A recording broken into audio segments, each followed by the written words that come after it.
Russia's media looks very different from most news coverage around the world. CNN contributor Jill Doherty has the details for us from Moscow. At the very same time that CNN and other Western media were showing the attacks in Kiev, Russian TV was not showing live coverage from Kiev. In fact, it was showing pre-taped reports, some of them very dramatic, showing reporters in flak jackets standing in front of tanks, but coming instead from that breakaway region in the eastern part of Ukraine, the Donbass region, where those two breakaway republics that were recognized officially this week by Russia are located. This is all part of the messaging from the Russian government on state TV, constantly showing the people in those locations claiming that they are the victims of genocide, that they are being attacked by the Ukrainian government. The Ukrainian government, of course, denying that. But it is an attempt to justify the steps that the Russians are taking now to remove that government, which they argue is illegitimate. And also another piece of really dramatic video today, and that was President Putin.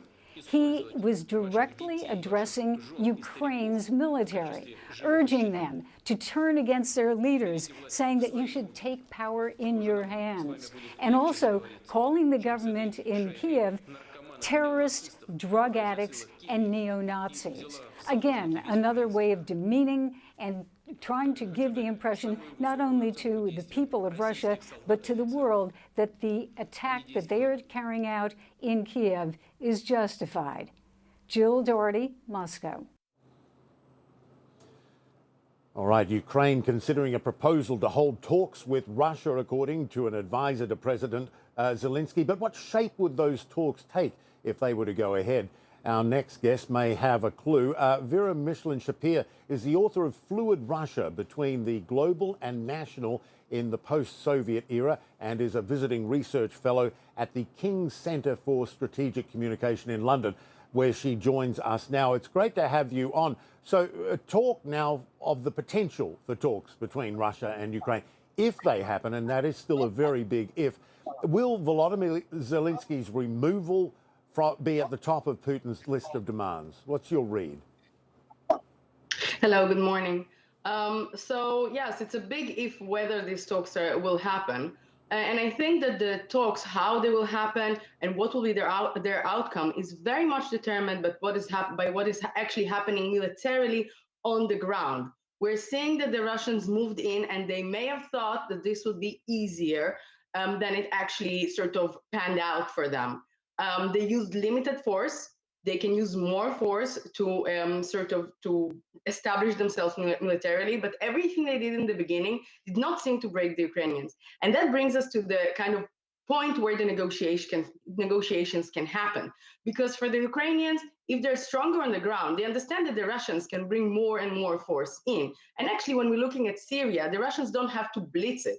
They can go neighborhood by neighborhood and wear down Kiev and wear down Kharkiv. They have the force for that. But if the Ukrainians can put enough resistance for the Russians to understand that this will be difficult, then they can come to these negotiations from a much better position. And hence, the military assistance to Ukraine is so crucial at this point. I wanted to tap into your expertise to ask you this. Do you think post-Soviet states, which have moved in recent years towards the West, would be justified in fearing fallout from all of this, fear being on Putin's radar next, if not short term, longer term? Definitely. This is definitely a direction that we're already seeing. We're seeing this movement in Moldova. We're seeing movements, kind of unhappy movements in Kazakhstan, in Armenia. All of this is already appearing now. And especially it is appearing because, unfortunately, we hear very senior strategic thinkers from Russia saying that this is actually the end of the post-Soviet era, that sort of Russia will reestablish the former Soviet space under its control. So this is obviously very concerning. And if we're talking about a sort of creating unity, I think that down this line, and we're still it's the beginning of the fighting in Ukraine. We still don't know what will happen moving forward, but we see that it will be difficult for the Russians. So yes, this would, I envision that it would create a problem for the Russian and post-Soviet space. Although we also have to take into account that also this war that was until very recently unthinkable, is also creating fear. It's spreading fear among former Soviet states. So we do have countries, for instance, like Georgia, that actually their leadership said that they're not going to join sanctions against Russia, although they condemned the war. So it's still shifting, but my prediction is that it will not work. It will not work for the Russians in the former Soviet space. Right. I wanted to ask you this too. When it comes to Putin's reasoning for war, he has, well, frankly, twisted history and made some incredible allegations of, genocide and Nazism, and bearing in mind that the president is Jewish. What do you make of how he has justified the invasion? Well, this is a complete twist of history, and I think a very good example of disinformation, how disinformation works. You take certain facts that may be true from history, and you twist them to such an extent and create such a fictional, a twisted and malicious narrative about a country that is actually very close to the Russians, a nation that is so close culturally and ethnically to the Russians. But the thing is that we have to understand that this was created, this narrative that was created over the past couple of weeks. It didn't just sprang out of nowhere. The articles by Putin and Medvedev were creating this narrative.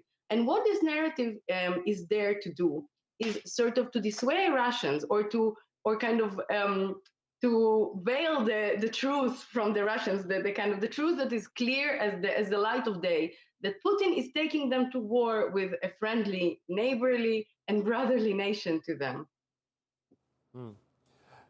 And just briefly before we go, how would you interpret Putin's view of Russia's national identity in the context of this conflict?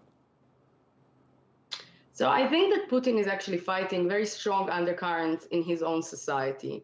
I mean, the Russian society, if you look at how young Russians think and speak, they're moving in the direction of convergence with global values. And he is a man of a different generation. He built his whole regime on resisting these trends. He twisted again with a very strong sort of campaign of 20 years of disinformation about what happened in the 1990s.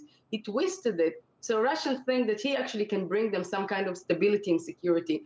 But I mean, he is fighting, in my opinion, this is a lost cause, because what he's doing is that he's saying that he's bringing back some sort of stability and security for Russian identity, for Russians to feel great again. But really, what he's doing is that he's taking them to this war, trying to sort of to hide it with all this disinformation.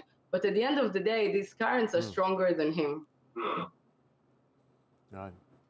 A fascinating insight.